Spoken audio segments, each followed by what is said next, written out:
श्री स्वामी समर्थ. आजच्या व्हिडिओमध्ये आपण पाहणार आहोत की जर आपल्या घरावर करणीबाधा केलेली असेल, जर आपल्या घरावर जादूटोणा केलेला असेल तर तो कसा ओळखायचा. असा जो कोणता किडा आहे की जो आपल्या घरामध्ये आढळतो पण आपल्याला ते संकेत नेहमी तो देत असतो पण आपल्याला कळत नाही, हेच या व्हिडिओमध्ये आपण पाहणार आहोत. जर आपल्या चॅनलवर नवीन असाल तर चॅनल सबस्क्राईब करून ठेवा. हा किडा जर घरामध्ये आढळत असेल तर तुमच्या घरावर बाधा केलेली आहे.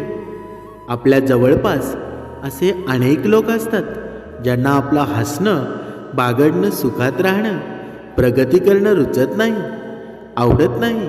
असे लोक तोंडावर तर काही बोलत नाहीत, मात्र पाठीमागे काही ना काही करणीबाधा, काळी जादू, तंत्रविद्या असे प्रकार करत असतात किंवा करून घेतात की ज्यामुळं आपल्या घरात अचानक आजारपण वाढणं, लहान मुलं किरकिर करणं, आपला जो उद्योग व्यवसाय आहे ज्यातून आपल्याला पैसे येतात तो पैशाचा स्रोत अचानक मंदावणं, पैसे अचानक कमी येऊ लागतात आणि कधीकधी तर ते पूर्ण बंदसुद्धा होऊन जातात. तुम्ही जो काही व्यवसाय करताय त्यातून जो काही पैसा कमावताय तो येणारा पैसा थांबतो.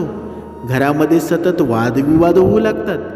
जे तुम्ही सुखामध्ये अगदी पती पत्नी असेल आनंदाने एकमेकांसोबत राहत होता, तुमच्यामध्ये वितुष्ट निर्माण होतं. लहान सहान कारणांमुळे तुम्ही भांडू लागता तर तुमचं घर मोडकळीस येतं, बरबाद होऊ लागतं. आता हे सगळं काही अचानक होत नाही. या निसर्गाकडून आपल्याला असं काही संकेत वेळोवेळी मिळत असतात जे सांगतात की आपल्यावर, आपल्या घरावर, घरातील लोकांवर, लहान मुलांवर कुणीतरी काहीतरी बाधा उत्पन्न करत आहे आणि हे संकेत देण्याचा निसर्ग प्रयत्न करत असतो. आता हे संकेत समजून घ्यायचे आहेत की नाही हे आपल्यावरती आहे. त्यातील 2 संकेत आज आपण पाहणार आहोत आणि असे संकेत जर तुम्हाला मिळाले, जर तुम्हाला जाणवू लागले तर कोणीतरी काहीतरी केलेलं आहे. अशावेळी सावध राहा. एक अत्यंत प्रभावशाली उपाय सांगतोय. हा उपाय अगदी लागलीच त्याच दिवशी जेव्हा तुम्हाला समजेल, अगदी त्याच दिवशी तो उपाय करून टाका. संकेत नंबर 1, आपल्या घरामध्ये जर काळ्या रंगाचा भवरा असेल, ज्या प्रकारे घरमाशी असते, मधमाशी असते किंवा गांधेळ माशी असते त्या प्रकारे त्यांच्याहूनही मोठा जाडसर असा काळ्या रंगाचा भुंगा असतो. त्याचा रंग चमकदार असतो, थोडासा मोरपंखी दिसणारा काळपट असा हा भवरा जर आपल्या घरामध्ये असेल, आपल्या घरामध्ये अंगणात नव्हे, अंगणात तुम्ही काही झाडं लावली त्या झाडावरती बसू दे. आता तुमच्या घरामध्ये जर हा भवरा येत असेल तर लक्षात ठेवा, भवरा हा एक असा कीटक आहे ज्या ठिकाणी नकारात्मक ऊर्जा असेल, ज्या ठिकाणी कुणी काही केलेलं असेल, बाधा असेल, निगेटिव्ह एनर्जी असेल, नकारात्मक स्पंदने असतील, त्या ठिकाणी हा भवरा आकर्षित होतो. अन्यथा तो बागेमध्ये, झाडावरती, फुलांवरती वगैरे तुम्हाला उडताना दिसून येईल. मात्र जर एखाद्या घरावरती, एखाद्या व्यक्तीवर जर काही क्रिया झालेली असेल तर त्या ठिकाणी हा भवरा 100% जातो. जर तो आसपास असेल तर त्या बाधा झालेल्या वास्तूकडे तो आपोआप आकर्षित होतो. तुमच्या घरात जर भवरा आला असेल तर सावध राहा. थोडंसं निरीक्षण करा की आपल्या घरामध्ये, घरातील लोकांच्या व्यवहारामध्ये, वागण्यामध्ये काही बदल होऊ लागलेले आहेत का. घरामध्ये जी संपत्ती आहे, जे धन येत आहे, ते धन येण्याच्या स्रोतामध्ये किंवा धन येण्याच्या प्रमाणामध्ये काही कमी तर झालेली नाही ना. तुम्हाला 100% दिसून येईल की ही काही ना काही बाधा तुमच्या घरामध्ये उत्पन्न होत आहे. त्याचवेळी जर आपण सावध झालात तर पुढे होणारी हानी आपण टाळू शकतो. संकेत नंबर 2, जास्वंदीचे फूल आहे. त्याचे अनेक रंगाचे जास्वंद तुम्हाला दिसून येतील. पांढऱ्या रंगाची जी जास्वंदी आहे, सफेद रंगाचं जे जास्वंदाचं रोपटं आपण आपल्या घरामध्ये घेऊन या आणि त्याला आपल्या घराच्या बाल्कनीमध्ये, अंगणामध्ये, हॉलमध्ये किंवा शक्यतो घराच्या आतमध्ये ठेवा. 24 तास त्याला आपल्या घरामध्ये असू दे. त्याला पाणी वगैरे द्या.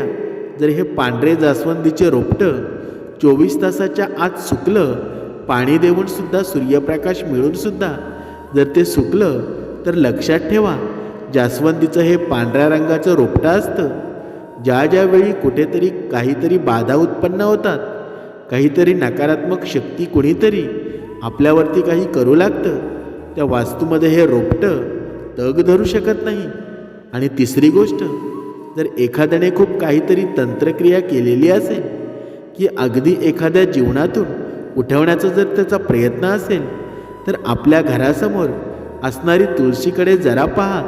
तुम्ही पाणी घालताय, रोज पूजा करताय, तरीसुद्धा जर ती सुकून लागलेली असेल, सुकून गेलेली असेल, जर ती सुकत असेल, तर हा सर्वात मोठा संकेत आहे की तुमच्या घरावर करण्यात आलेली तांत्रिक क्रिया ही खूप दिवसापासून चालू आहे आणि ती आता अगदी शेवटच्या स्टेजला आलेली आहे. खूप मोठं संकट येण्यापूर्वी तुळस आपल्याला हे संकेत देत असते. आता असं झाल्यानंतर साहजिक आपण घाबरून जाल. या ठिकाणी 3 उपाय सांगत आहे. तिन्हीच्या तिन्ही उपाय आपण करायचे आहेत. पहिली गोष्ट, आपल्या कुळदेवीला आपण शरण जा. आपले जे कुळदैवत आहे ते माहीत करून घ्या. त्यांना शरण जा, त्यांच्याकडे गाऱ्हाणे मांडा, प्रार्थना करा. दुसरी गोष्ट, तुमचे जे गुरु असतील किंवा तुमची ज्या देवावरती श्रद्धा असेल, निष्ठा असेल, त्या देवाला गाऱ्हाणे घाला. आणि तिसरी गोष्ट आपण स्वतः ती करायची आहे. मार्केटमध्ये तुम्हाला पिवळी मोहरी मिळेल. ही मोहरी साधारण मूठभर किंवा 2 मूठ घ्यावी एखाद्या मातीच्या पात्रामध्ये. आणि बाजारामध्ये भीमसेनी कापूर मिळत असतो. हा शुद्ध कापूर मानला जातो. जर तुम्हाला हा तात्काळ उपलब्ध नसेल तर अगदी साधा कापूर घेतला तरीसुद्धा चालतो. मात्र भीमसेनी कापूर सर्वश्रेष्ठ आहे. कापूर घ्यायचा आहे, मोहरी घ्यायची आहे आणि दोन्ही वस्तू व्यवस्थित एकत्रित करा. समप्रमाणात मोहरी आणि कापूर घ्यायचे आहे आणि त्यांना आपल्याला त्या मातीच्या पात्रामध्ये जाळायचं आहे. तर जाळणार कधी? जेव्हा हा भावरा तुमच्या घरामध्ये येईल किंवा हे रोपटं सुकून गेलेली तुम्हाला दिसून येईल, तेव्हा हा उपाय आपल्या घरामध्ये सकाळी, दुपारी, संध्याकाळी जेव्हा वेळ असेल तेव्हा करा. कापूर जेव्हा मोहरी जाळायचा आहे, त्याने पेट घेतल्यानंतर ती जी ज्वाला आहे ती विझवायची, जेणेकरून धूर बाहेर पडेल. आणि हा धूर आपल्या संपूर्ण घरामध्ये, संपूर्ण प्रत्येक कानाकोपऱ्यामध्ये, स्टोरेज रूममध्ये आहे, तिथेसुद्धा आपला टॉयलेट आहे, बाथरूम आहे, घरातल्या प्रत्येक कोपऱ्यामध्ये कुठे काय कुणी करून ठेवलेलं असेल काही सांगता येत नाही. लोक पाण्याच्या माध्यमातून, अगदी कोण कशाचंही माध्यमातून कोणत्याही प्रकारे तांत्रिक क्रिया करतात. आणि म्हणून एकही कोपरा न सोडता संपूर्ण घरामध्ये बाल्कनी असतील, त्या बाल्कनीमध्ये हा धूर आपण फिरवायचा आहे. हा उपाय भवरा येतो तेव्हाही करा, रोपटं सुकला असेल तेव्हाही करा आणि येणाऱ्या प्रत्येक अमावस्येला हा रिपीट करा. जोपर्यंत तुम्हाला वाटत नाही की तुमचं घर हे पूर्वीप्रमाणे सुखी संपन्न समाधानी बनलेलं आहे, पैसा पूर्वीप्रमाणे येऊ लागलेला आहे, तोपर्यंत दर अमावस्येला हा उपाय आपण रिपीट करा. हे जळणारे आपल्या आसपासच असतात.